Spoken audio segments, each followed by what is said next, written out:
Welcome to my channel, a list that bring your story about the love of a mafia boss. Now let's listen. The rain hammered against the restaurant's grimy windows like thousands of tiny fists demanding entry. I stood in the back kitchen of Giovanni's, my fingers pruned from dishwater, my back aching from 12 straight hours of bussing tables and scrubbing pans. The scent of garlic and burnt tomato sauce clung to my uniform. A faded black polo shirt 2 sizes too large, and pants that had seen better days 3 years ago. "Delivery," Marco's voice cut through the clatter of dishes. Table 7 called in, penthouse suite at the Obsidian Tower. Big tip if you're fast. I wiped my hands on my apron, already calculating. The Obsidian Tower was 30 minutes across the city. Gas money. Rent was due in 3 days, and I was still 200 short. My daughter's prescription sat unfilled at the pharmacy. The pharmacist's sympathetic smile burned into my memory from this afternoon. "I'll take it," I said, my voice hoarse from exhaustion. Marco's eyebrows lifted. "It's nearly midnight, Sarah. That neighborhood... I need the money." I didn't wait for his protests. I'd heard them all before. Single mother, dangerous city, a 24-year-old woman with no protection, but danger was relative when you'd already lost everything that mattered. The delivery bag was warm against my chest as I pushed through the back door into the alley. Rain soaked through my jacket immediately, cold rivulets running down my neck. My beat-up Honda sat beneath a broken streetlight, rust eating through the doorframe. I'd bought it for $800 6 months ago, the most expensive thing I owned besides my daughter's crib. The city streets glistened black, reflecting neon signs that advertised massage parlors and pawn shops. I drove with both hands gripped on the wheel, windshield wipers losing their battle against the downpour. The Obsidian Tower loomed ahead like a dark monolith, all glass and steel, utterly foreign to my world of cracked linoleum and flickering fluorescent lights. The parking garage attendant barely glanced at me, waving me toward the service entrance with disinterest. I grabbed the insulated bag and hurried toward the elevators, my sneakers squeaking against polished marble floors. Everything here gleamed. The walls, the floors, even the air seemed cleaner, perfumed with something expensive I couldn't name. The elevator ascended silently. My reflection in the mirrored walls looked small, drowned in oversized clothing, dark circles under my eyes, hair escaping its ponytail in wet strands. I looked away. The penthouse floor opened into a private vestibule, soft lighting, a single door at the end of a short hallway. No sounds except the whisper of ventilation and my own breathing.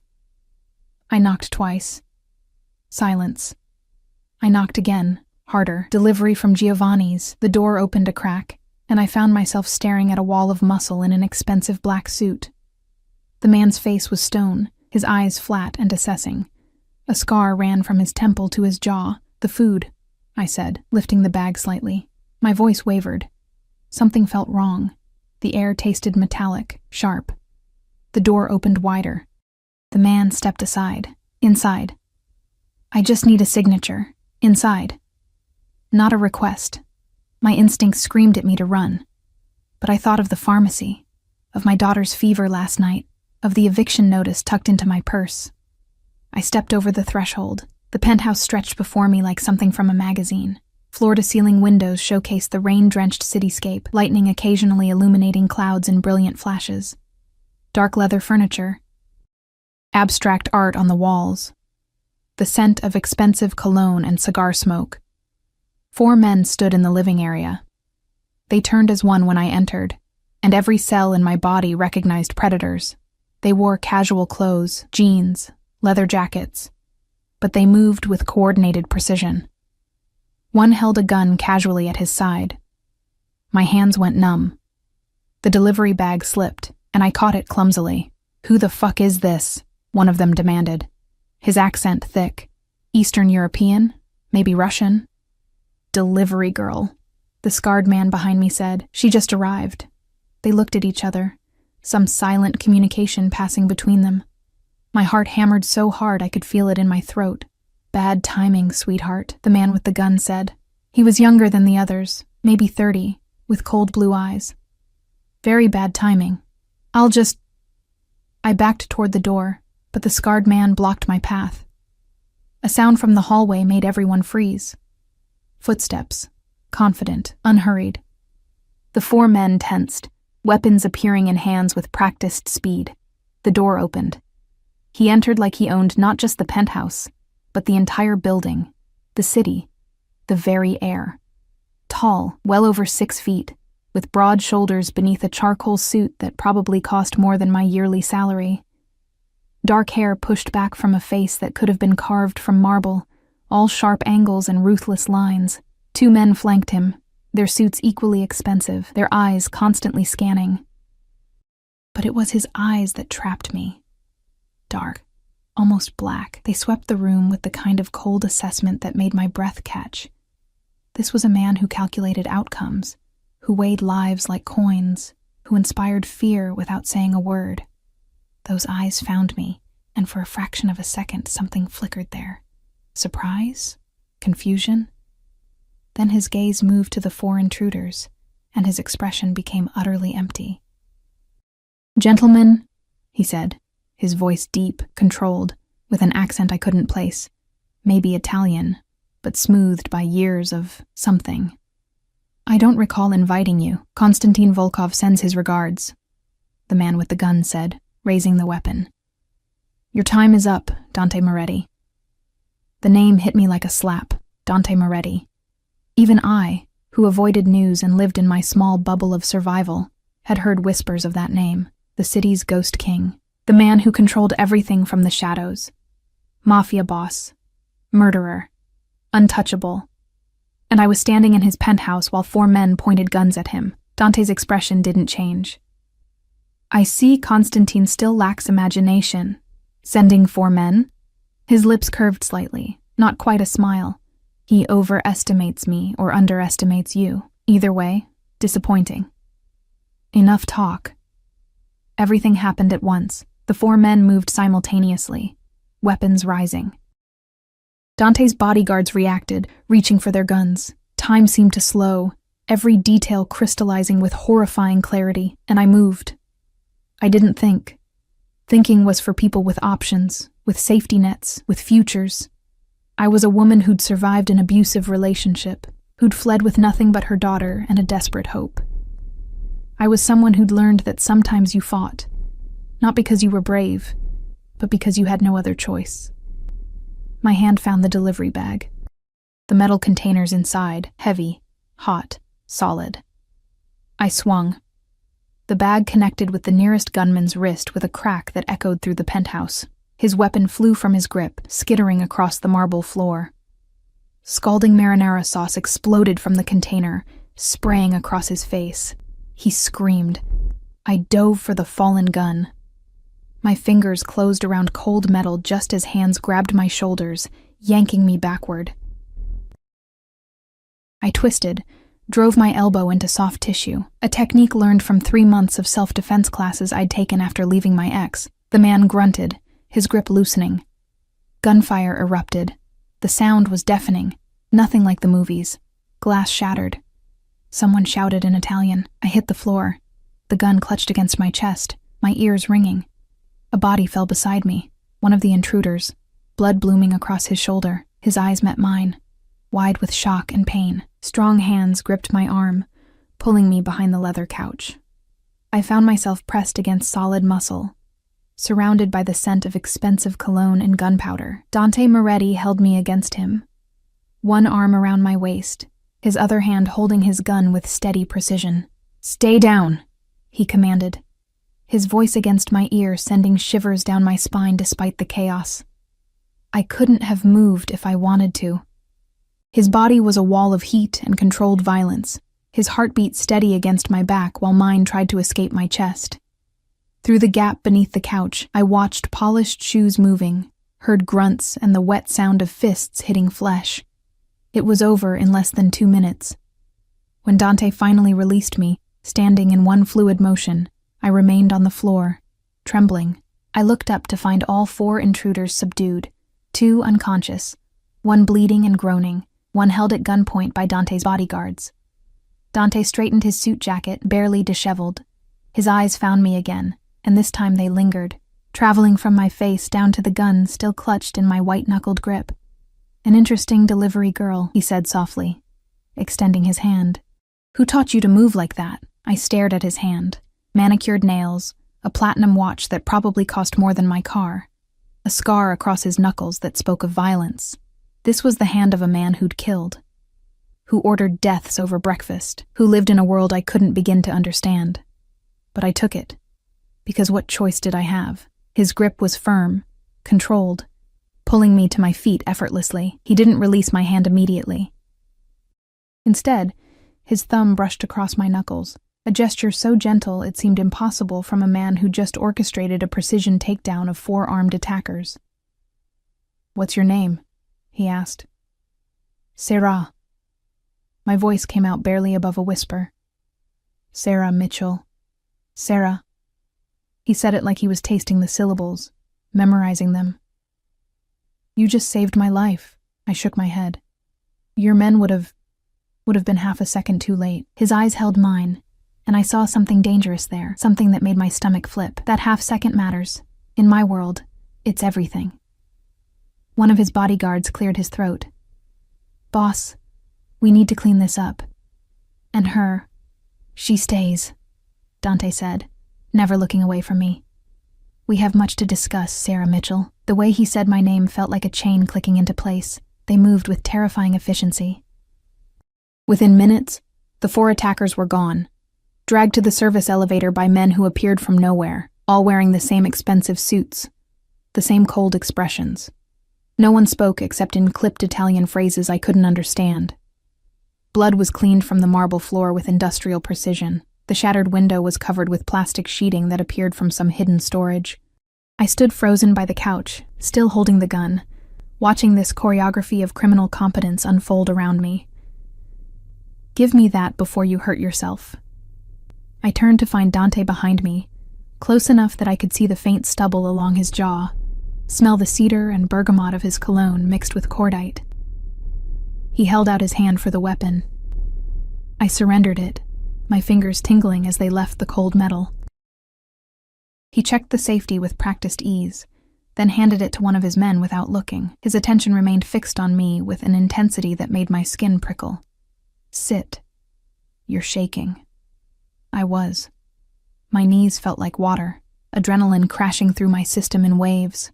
I sank onto the leather couch, and he sat across from me in a matching armchair, leaning back with the casual confidence of a man utterly in control. "Wine?" he offered. "I don't drink."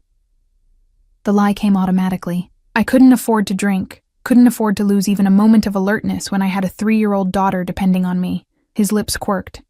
"Smart. I appreciate that." He gestured to one of his men. "Water. And something to eat that isn't covering the floor." The man disappeared silently. We sat in silence for a moment.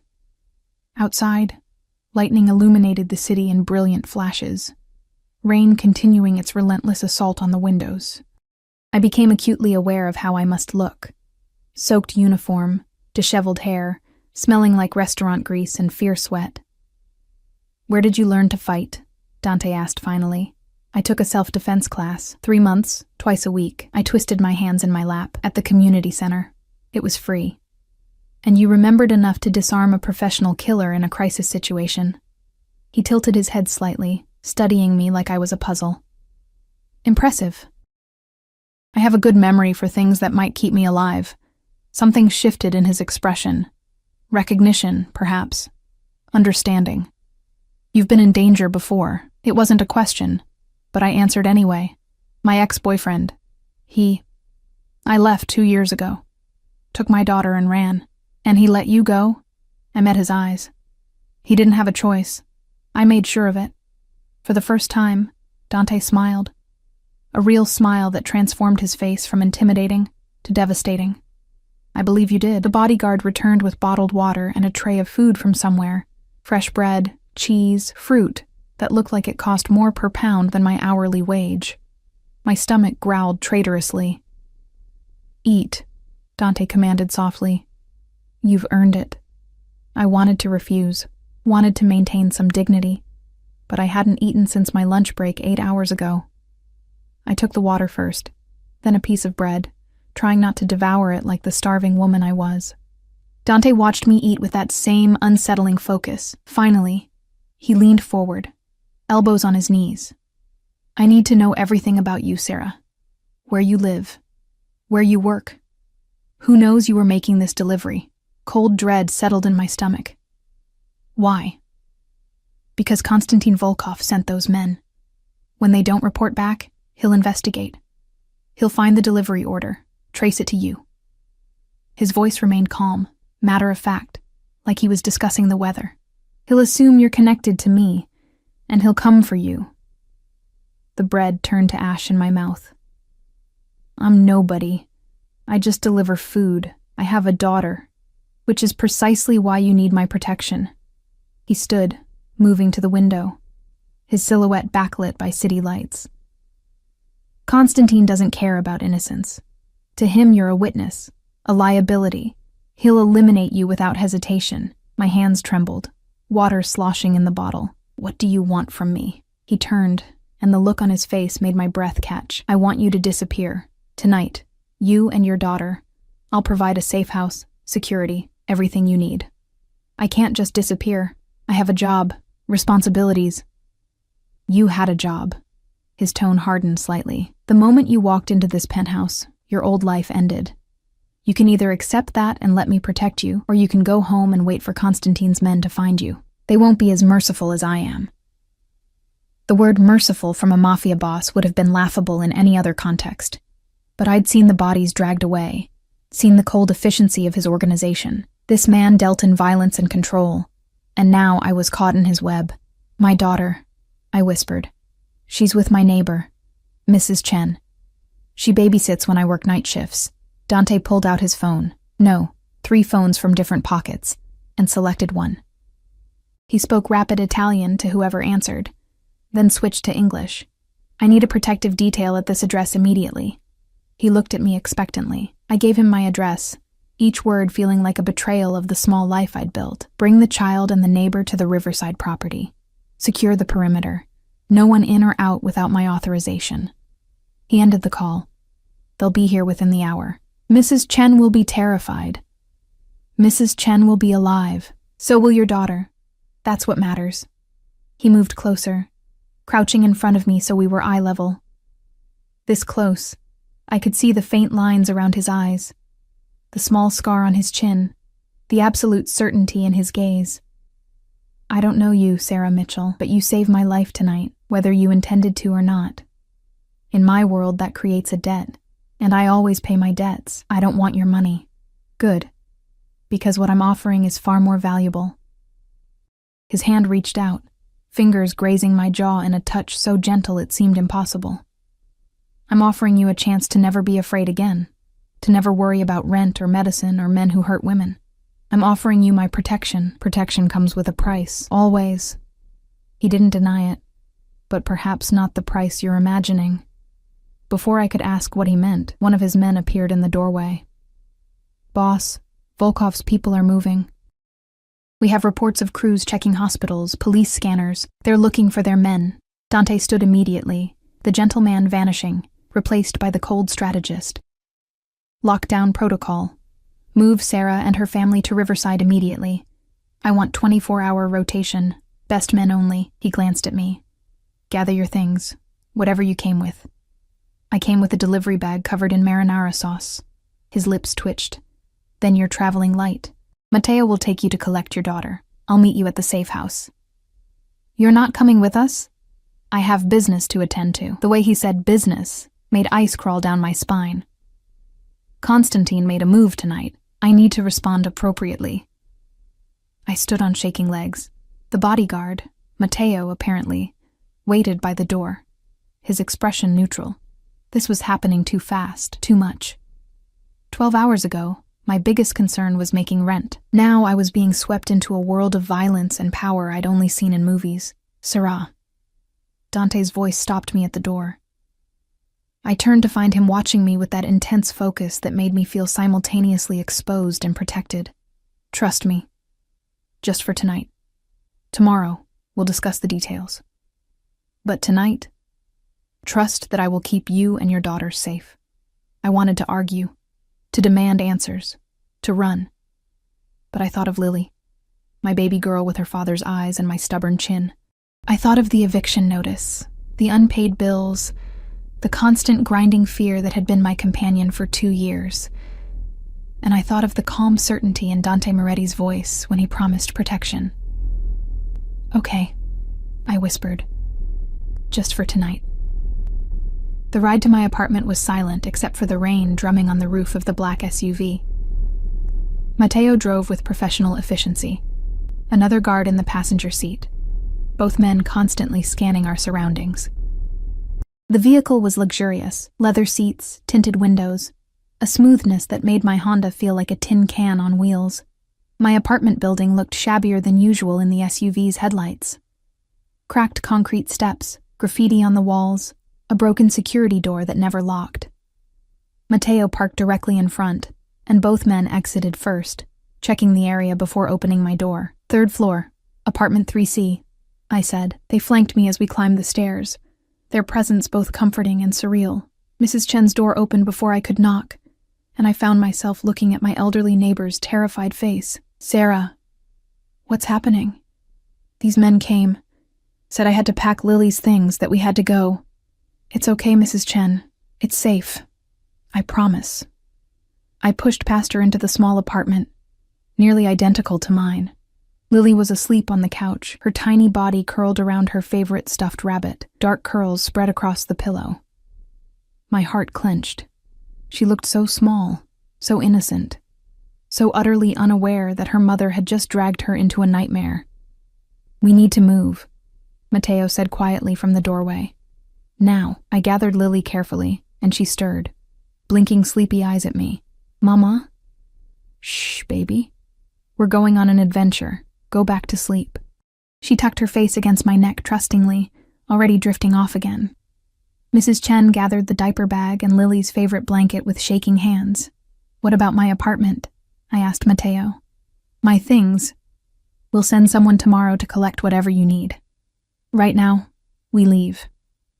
The safe house was 40 minutes outside the city, a sprawling property hidden behind high walls and electronic gates. The main house was modern, all glass and clean lines, lit from within like a jewel box. Gardens surrounded it, manicured even in the rain, with security lights illuminating the perimeter. Mateo pulled into a circular driveway, where another SUV was already parked. Men in dark suits moved in the shadows, their presence both obvious and discreet. A woman appeared at the front door, mid-50s, elegant in casual slacks and a cashmere sweater, her gray hair pulled back in a neat bun. "I'm Elena," she said with a warm smile that seemed genuine despite the circumstances. "I manage the household. Come, let me show you to your rooms." The interior was beautiful, hardwood floors, expensive furniture, artwork on the walls, but it was also clearly fortified. I noticed the security cameras, the reinforced doors, the way every window had both curtains and metal shutters. "The child's room is here," Elena said, opening a door to reveal a space that looked like something from a magazine. Soft pink walls, a beautiful crib, toys arranged on shelves. I took the liberty of preparing it. "If there's anything else you need, this is too much," I whispered. "Mr. Moretti insists on the best for his guests." Elena's smile was knowing. "Please make yourselves comfortable. I'll bring you some tea." I laid Lily in the crib, covering her with her worn blanket that looked ridiculous in this pristine room. She sighed contentedly, completely oblivious. Mrs. Chen touched my arm. "Sarah, what have you gotten involved in?"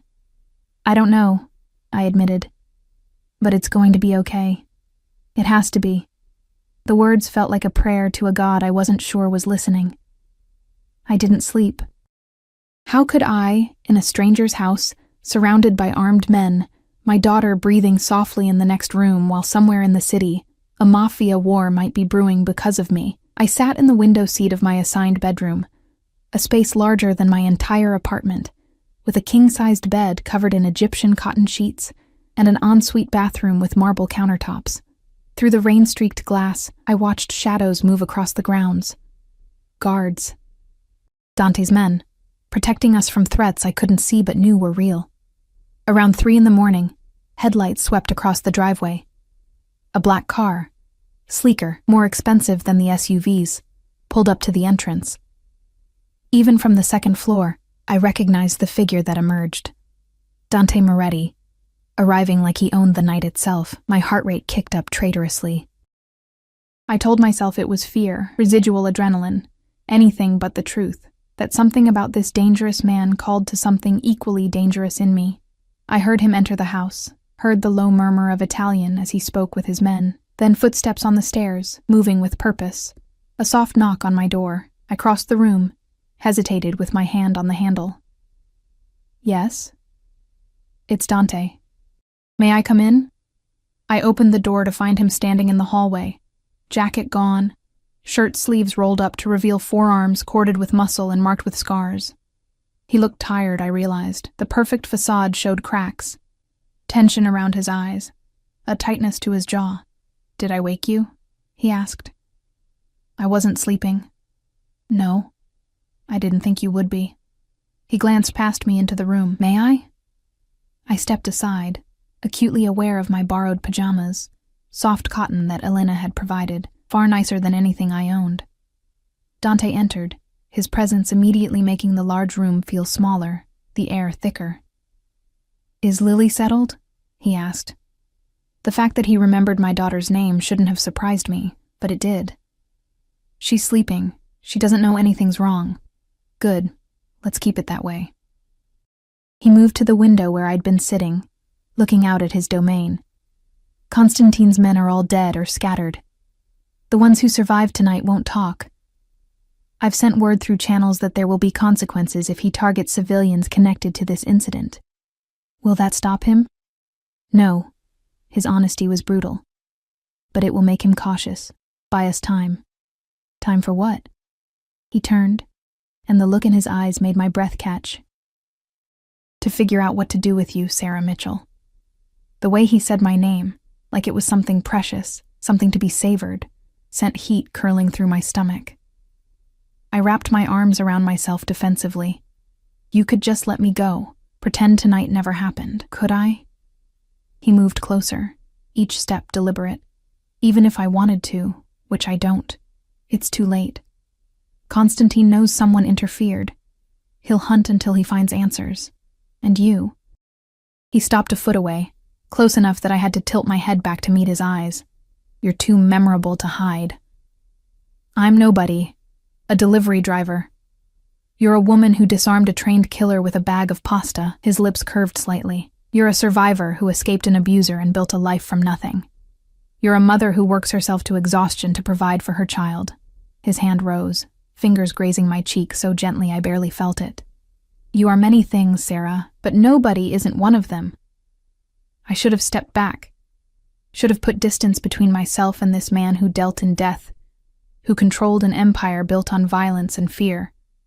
But I stood frozen, caught by the intensity in his gaze, by the strange gentleness in his touch. What do you want from me? I whispered. Right now? I want you to sleep, to feel safe. Tomorrow we'll talk about the rest. The rest of what? His thumb traced my jawline, and I shivered. The rest of your life.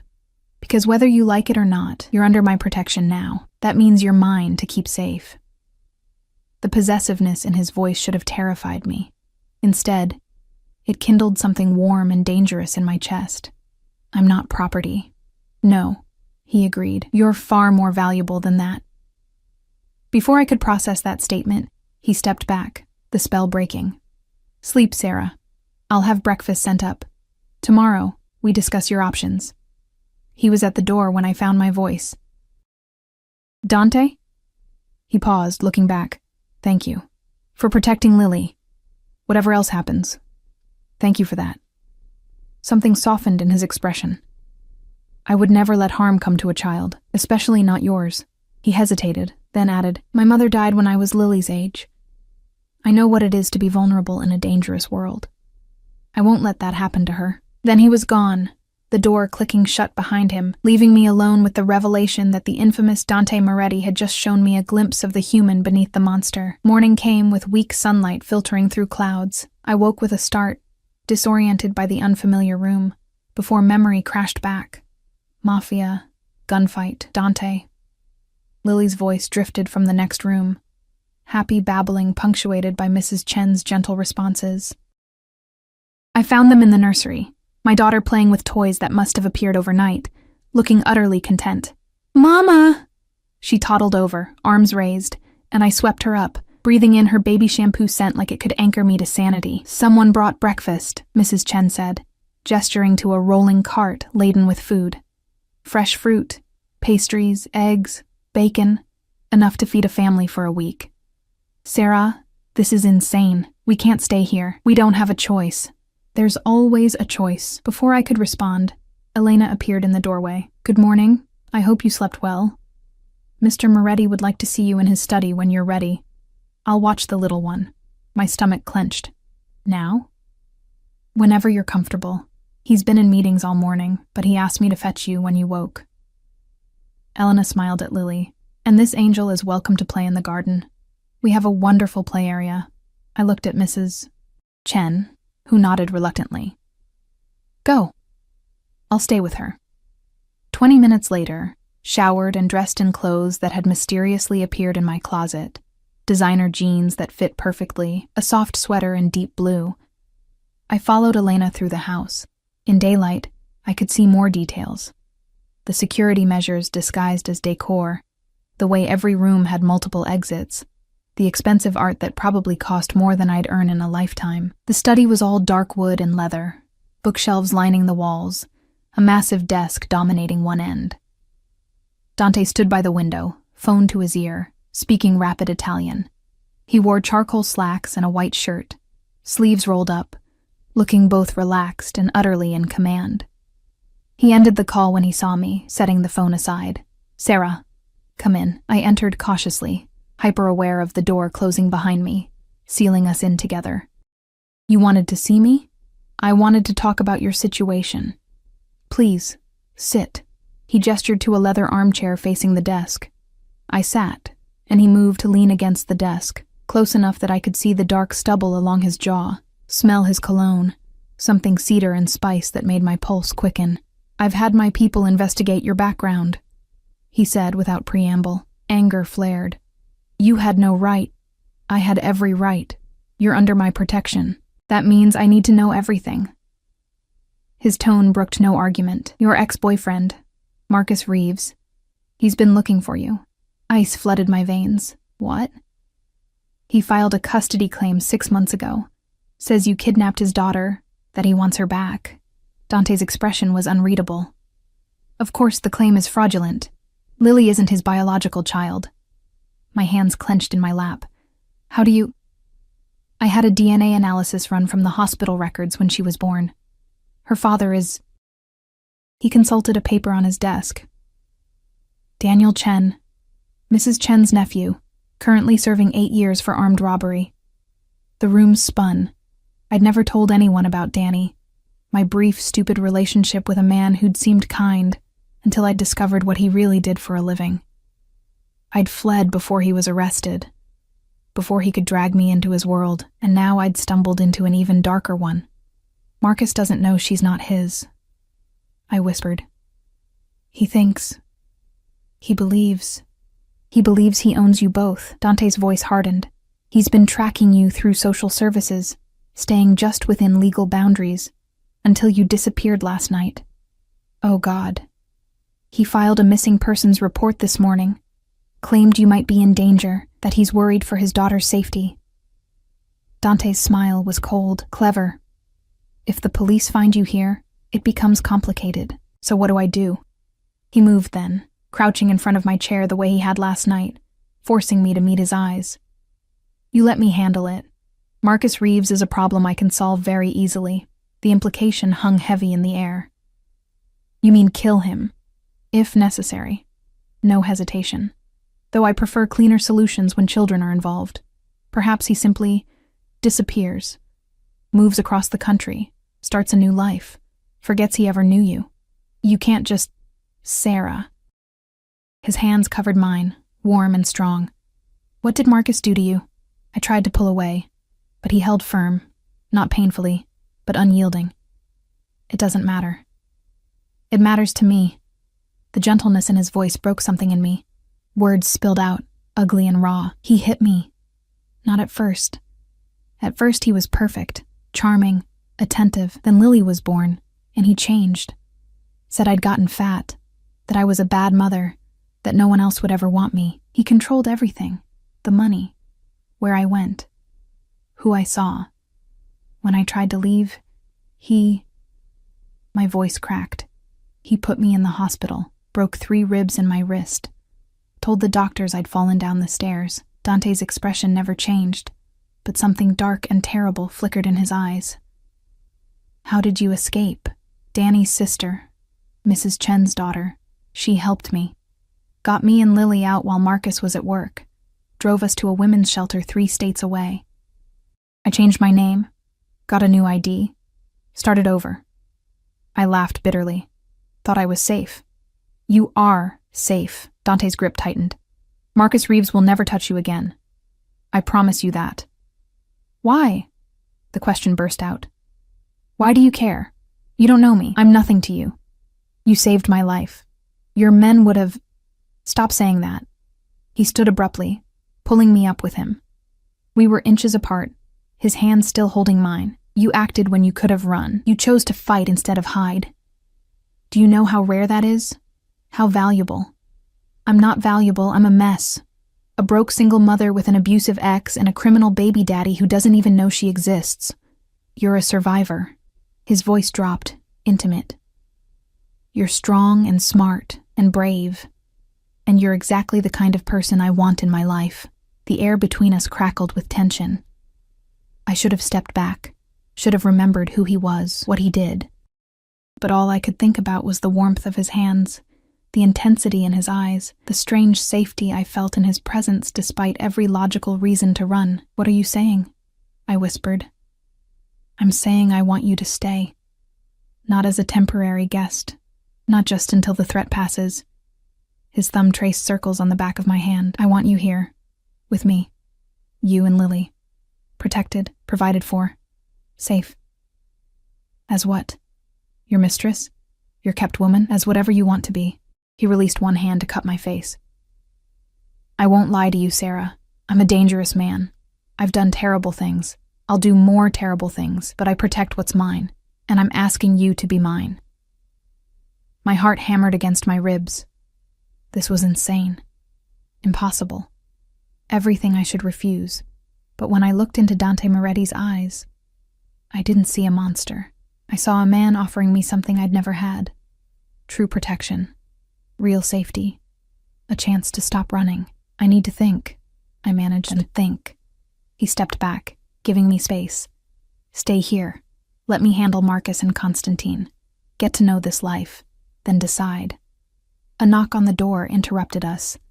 One of Dante's men entered, his expression grim. Boss, we have a situation. Marcus Reeves just showed up at Sarah's old apartment with police.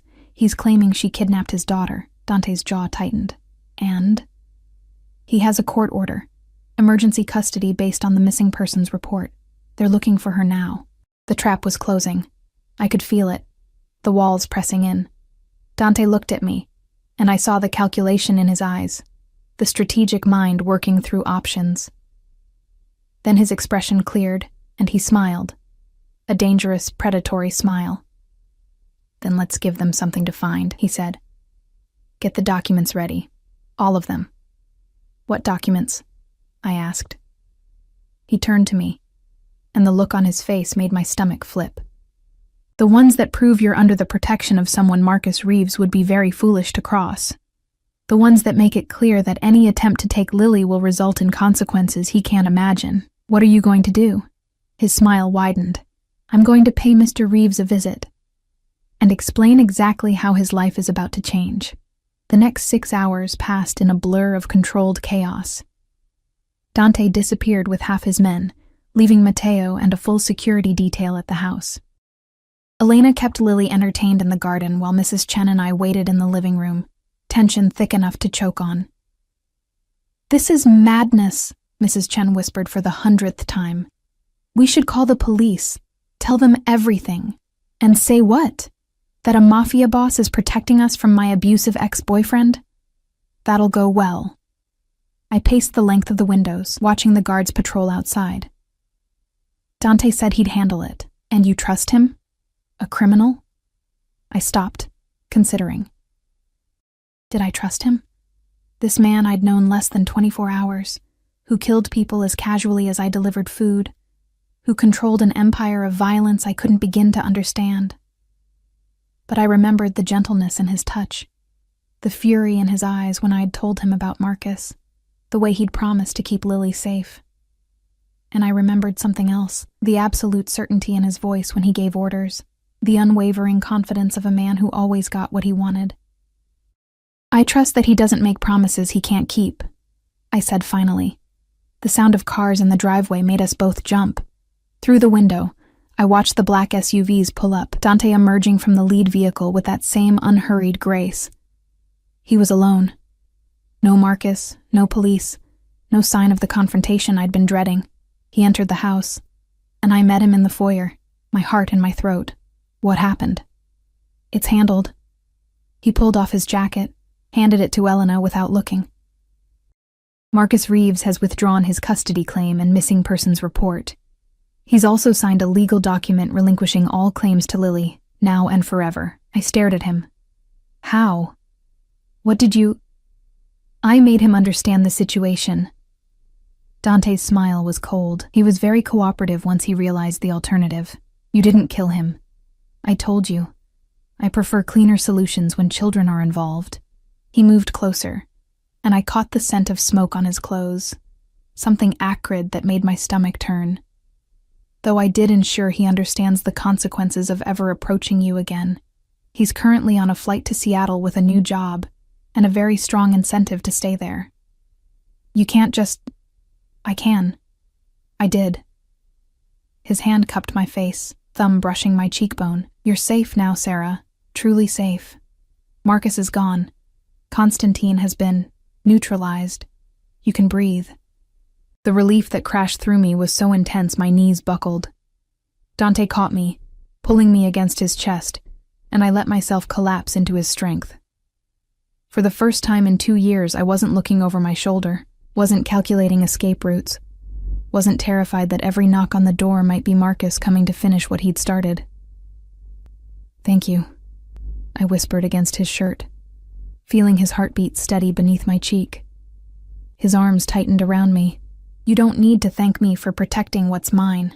There was that possessiveness again, that casual claim of ownership. I should have resented it, should have pulled away. But instead I burrowed closer, letting myself be held by this dangerous man who'd somehow become my salvation. Mr. Moretti? Elena's voice broke the moment. The items you requested have arrived. Dante released me slowly, reluctantly. Bring them to the study. Sarah, come with me. I followed him back to the familiar room, now with afternoon sunlight streaming through the windows. On his desk sat several boxes, sleek white packaging with designer logos I recognized from magazine ads. What is this? I asked. I took the liberty of having some things delivered. Clothes, toiletries, items for Lily. He opened one box to reveal a stunning dress in deep emerald silk. I'm hosting a dinner tonight. I'd like you to attend. My stomach clenched. A dinner? With who? Business associates. People who need to see that you're under my protection. That harming you means answering to me. He pulled out the dress, holding it up to me. This will suit you perfectly. I can't go to a Mafia dinner. You can, and you will. His tone left no room for argument. These people operate on perception. Right now, they're wondering who you are, why I've extended my protection to a stranger. If you hide, they'll see weakness. But if you appear at my side, confident and claimed, he smiled, they'll understand exactly how valuable you are to me. This is insane. I don't know how to act at fancy dinners. I'll embarrass you. Sarah. He set down the dress, gripping my shoulders. You disarmed a trained killer with pasta. You survived an abuser and built a life from nothing. You can handle a dinner party. His eyes softened slightly. Besides, I'll be with you. Every moment. No one will dare make you uncomfortable. The promise in his voice sent warmth through my chest. What if I say no? Then I'll respect that.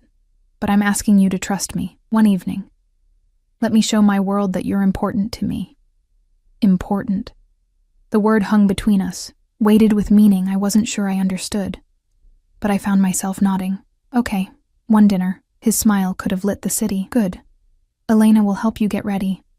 The guests arrive at 8.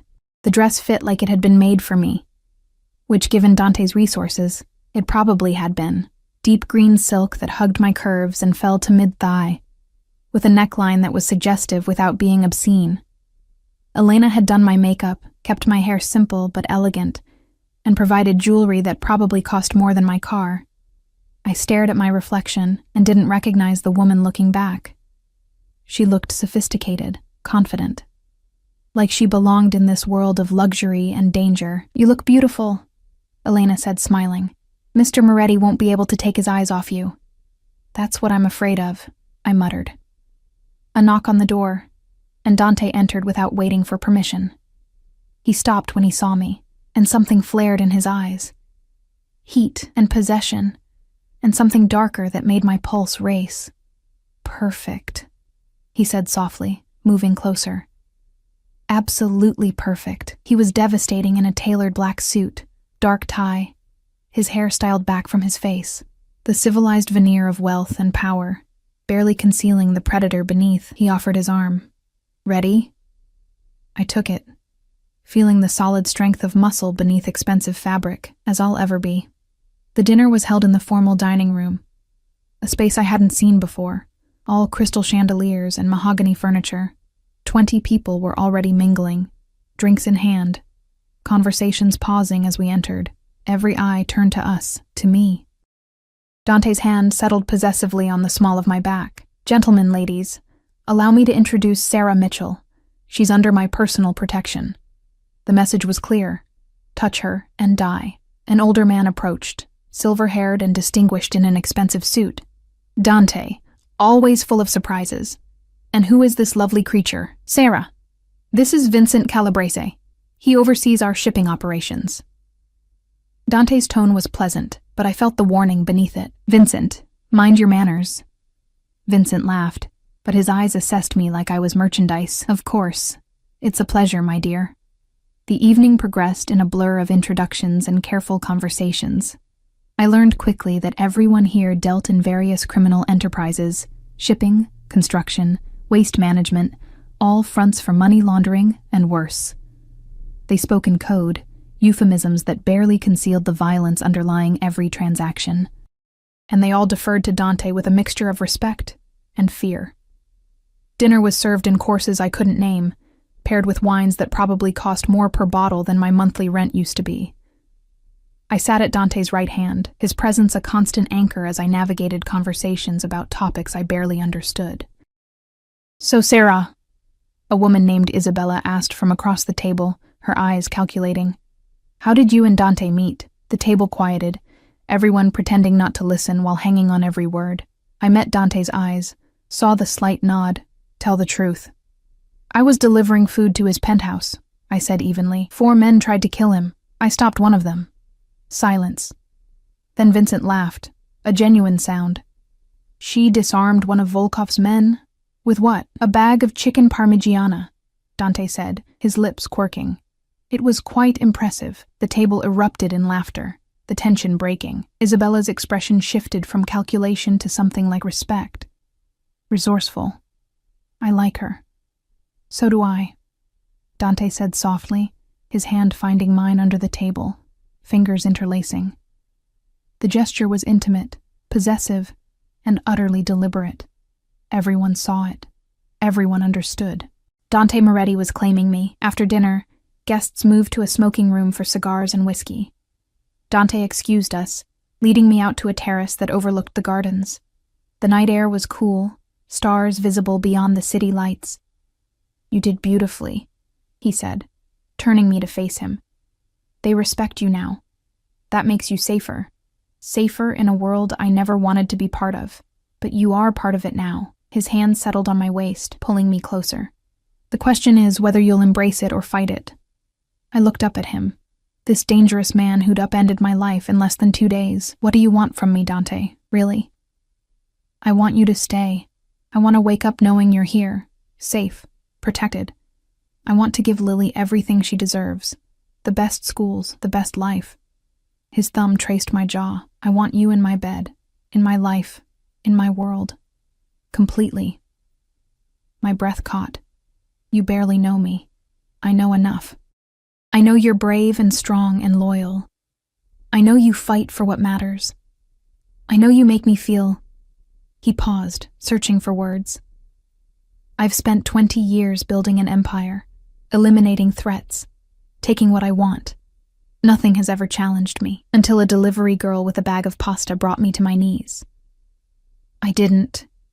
You did. His forehead touched mine. You saved my life, and now I can't imagine it without you in it. Tell me you feel it too, this connection. I did feel it.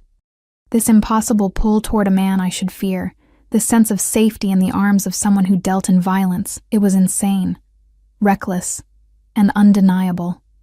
I feel it, I whispered, but I'm scared. Good, fear keeps you alive, but don't fear me. His lips brushed mine, feather-light. I would never hurt you, Sarah. I would burn the world before I let anyone touch you. Then he kissed me properly, and the world narrowed to the heat of his mouth, the strength of his arms, the way he held me like I was precious and dangerous all at once.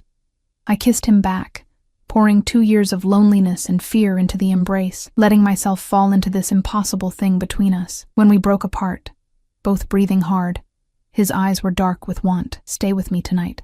Not in the guest room. In my bed. Let me show you how thoroughly I intend to claim you. Every reasonable part of my brain screamed warnings, but the part that had fought Marcus, that had disarmed a killer, that had survived against impossible odds, that part knew the truth. I was already his. Had been since the moment he'd looked at me with those dark eyes and promised protection. Yes, I breathed. His smile was triumphant and tender all at once. He swept me into his arms like I weighed nothing. And I laughed, actually laughed, as he carried me back through the house, ignoring the knowing looks from his departing guests. His bedroom was masculine and luxurious. Dark colors, expensive furniture, a bed large enough for 4 people. He set me down gently, then just looked at me, drinking in the sight. "You're sure?" he asked, giving me one last chance to run. I reached for his tie, loosening it with trembling fingers. "I'm sure." He caught my hands, bringing them to his lips. "Then let me worship you the way you deserve." And he did. For hours, he took me apart with gentle hands and wicked mouth, showing me pleasure I'd never imagined, making me cry out his name until my voice went hoarse. He was demanding but patient, possessive but careful, learning every sound I made, every place that made me gasp. When he finally entered me, our eyes locked, and I saw past the dangerous crime lord to the man beneath, scarred and lonely and desperate for connection just like me. "Mine," he growled as we moved together. "Say it, Sarah. Say you're mine." "Yours," I gasped, meaning it with every fiber of my being. "I'm yours." We fell apart together, and in that moment, I knew there was no going back. I'd crossed a line I couldn't uncross, given myself to a man who would never let me go, and I didn't want him to. Afterward, he held me against his chest, his heartbeat steady beneath my ear. "I meant what I said," he murmured into my hair. "You and Lily are under my protection. Permanently. I'll give you everything. A home, security, a life without fear. What about love?" The question slipped out before I could stop it. He tilted my face up, and the look in his eyes stole my breath. "I've killed men for looking at me wrong. I've built an empire on blood and fear. I don't know if I'm capable of love the way normal people are." He kissed me softly. "But what I feel for you terrifies me more than any enemy ever has. If that's not love, it's close enough." Tears pricked my eyes. "I don't know what I'm doing. I don't know how to be with someone like you." "Then we'll figure it out together." He pulled the covers over us, tucking me against his side. "Sleep, amore mio. Tomorrow we start our life. Tonight just let me hold you." I closed my eyes, safe in the arms of the most dangerous man I'd ever met, and for the first time in years, I slept without nightmares. 3 months later, I stood in the nursery watching Lily play with her new toys, a collection that had grown exponentially since moving into Dante's main residence in the city. The penthouse where we'd first met had been abandoned after that night. Too many bad memories.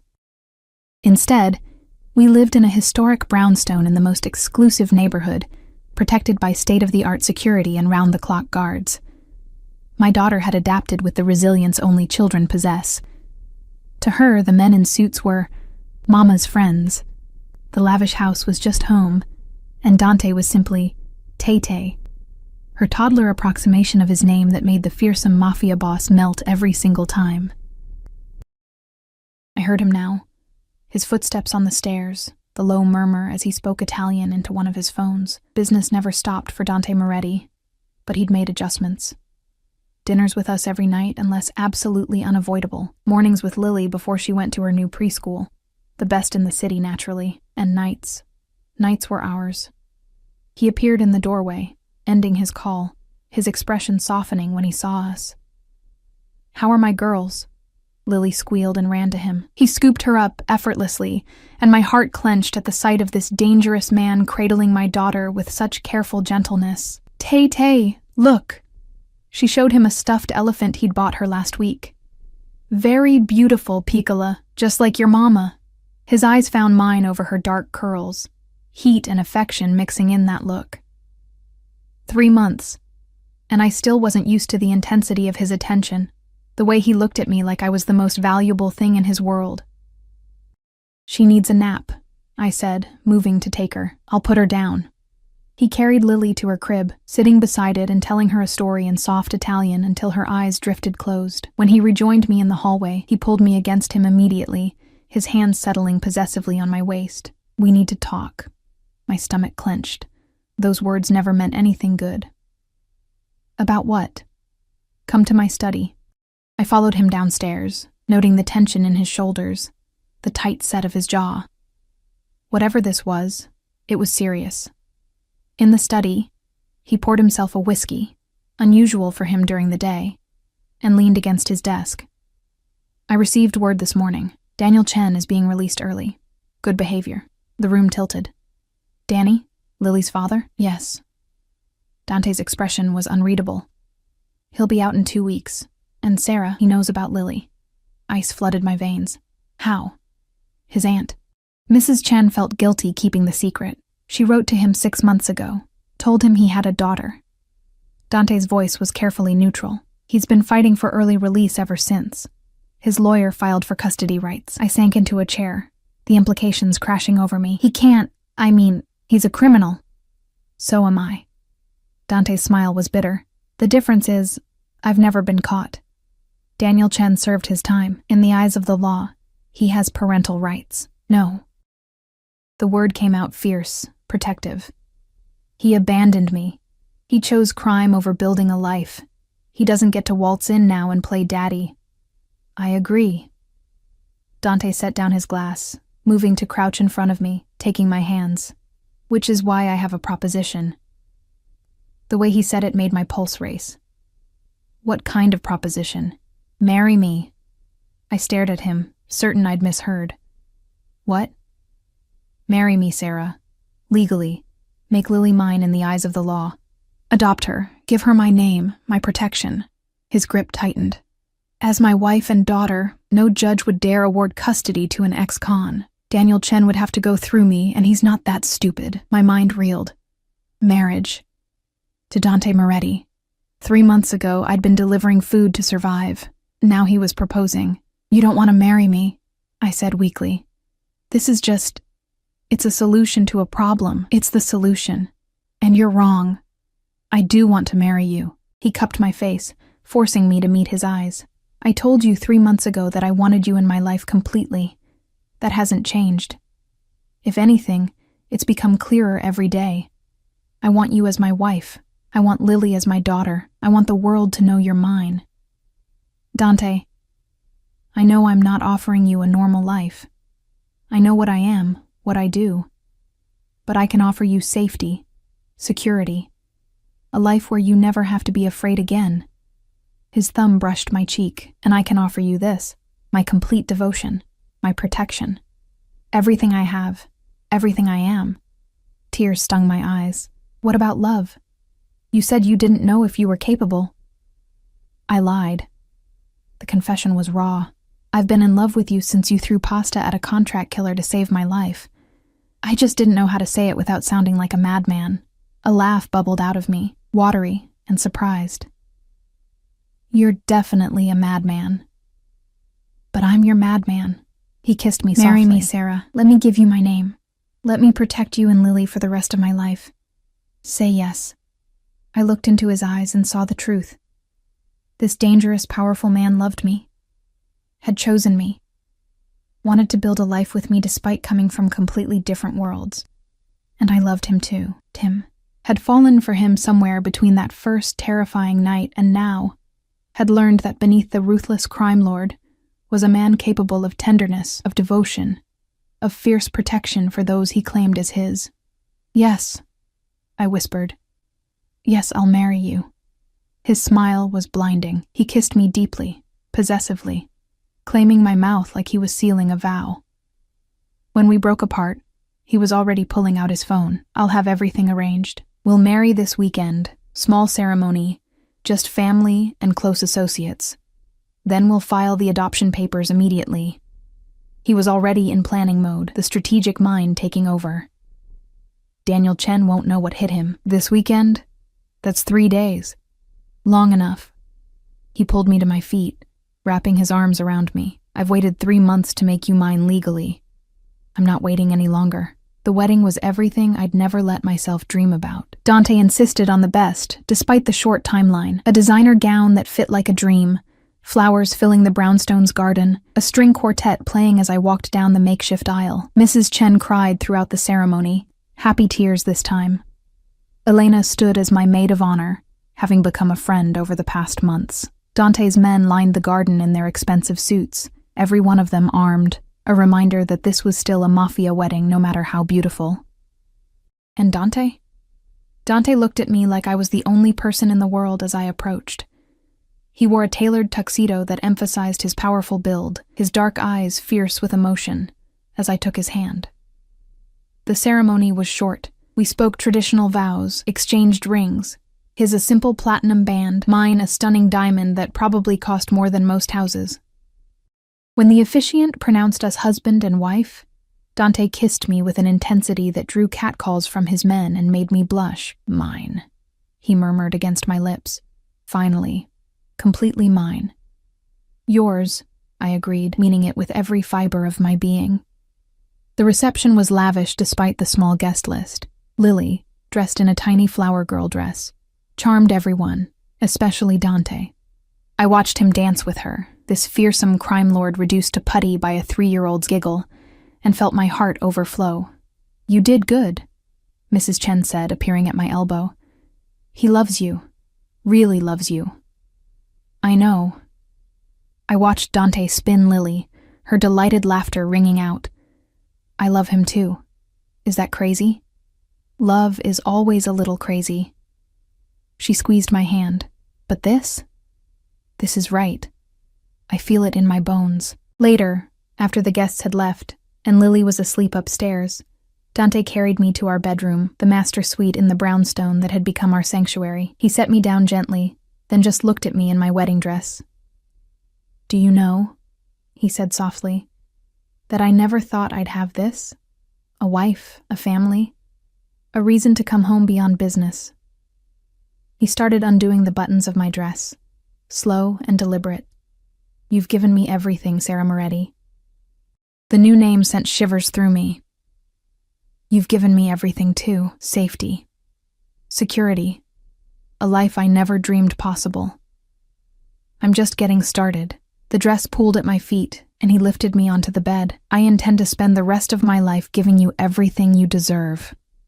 He made love to me slowly, reverently, like I was something precious, and in his arms, I felt it. The complete safety, the absolute certainty that this man would move heaven and earth to protect me and Lily. Afterward, tangled in expensive sheets, his hand tracing lazy patterns on my skin, he said, "The adoption papers will be filed Monday. Within a month, Lily will legally be mine." What about Daniel? He'll receive notification that Lily has been adopted by her stepfather. He can contest it if he wants, But no judge will side with him. Not against me. His voice hardened. And I've made it very clear through appropriate channels that any attempt to contact you or Lily will have severe consequences. You threatened him. I promised him. Dante's smile was cold. There's a difference. Threats are possibilities. Promises are certainties. I should have been disturbed by the casual way he discussed ruining a man's life. But Daniel Chen had abandoned me pregnant and alone, had chosen crime over responsibility. He didn't get to claim fatherhood now that the hard work was done. Thank you, I said softly.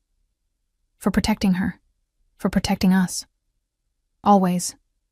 He pulled me closer, his heartbeat steady beneath my ear. You're my family now, amore mio, both of you. And I protect what's mine. 2 weeks later, I sat in a lawyer's office while Daniel Chen signed away his parental rights. Dante had made him an offer, a clean record, a job in another state, and a substantial sum of money in exchange for voluntary termination of rights. The alternative, delivered by Matteo in a private conversation, had been far less pleasant. Daniel took the deal. I watched him sign the papers, this man I'd once thought I loved, now a stranger with hard eyes and prison tattoos. He looked at me once, started to say something, then seemed to think better of it when he noticed Dante beside me, perfectly still and utterly menacing. It's done, the lawyer said, collecting the signed documents. Congratulations, Mr. and Mrs. Moretti. Lily is officially your daughter. Outside, Dante helped me into the car, a new SUV, armored and bulletproof, because he took no chances with our safety. How do you feel? He asked. Free. I turned to him, taking his hand. Completely free. Marcus is gone. Daniel is gone. It's just us now. Our family. His smile was genuine, warm, so different from the cold mask he showed the world. Our family, he repeated, like the words were precious. I liked the sound of that. At home, we picked up Lily from preschool together. She ran to us, chattering about her day, completely oblivious to the legal machinations that had just secured her future. Dante swept her up, and she wrapped her arms around his neck with complete trust. Dada, she said, the new word she'd started using last week. Dante's eyes met mine over her head, and I saw them glisten with moisture he'd never admit to. Yes, Piccola. Dada's here. Always. That night, after Lily was asleep, I found Dante in his study going over business documents. I wrapped my arms around him from behind, resting my cheek against his back. Thank you, I said, for everything, for saving us, for loving us. He turned, pulling me into his lap. You saved me first, remember? A delivery girl with a bag of pasta and more courage than an army. He kissed me softly.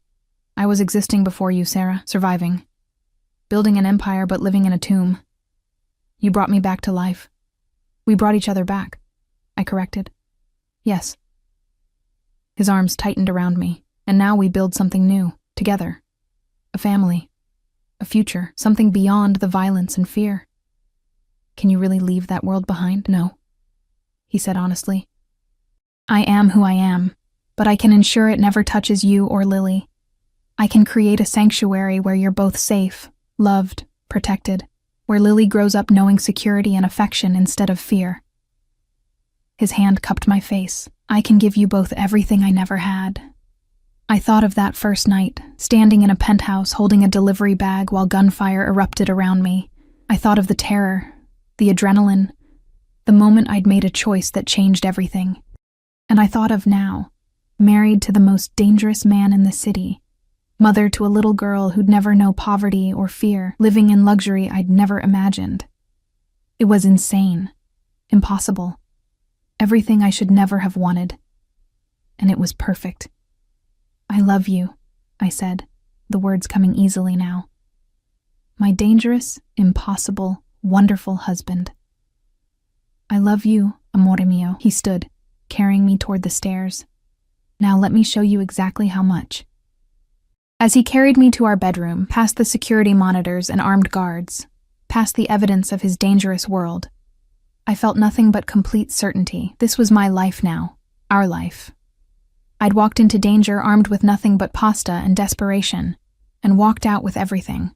A family, a future, a love so fierce it could survive anything. And Dante Moretti, former delivery girl's unexpected salvation, ruthless crime lord, and the man who'd promised to burn the world to keep me safe, kept every single promise he made. Our story began with violence and fear, with 4 men who attacked a mafia boss and a delivery girl who changed everything with a single impulsive act.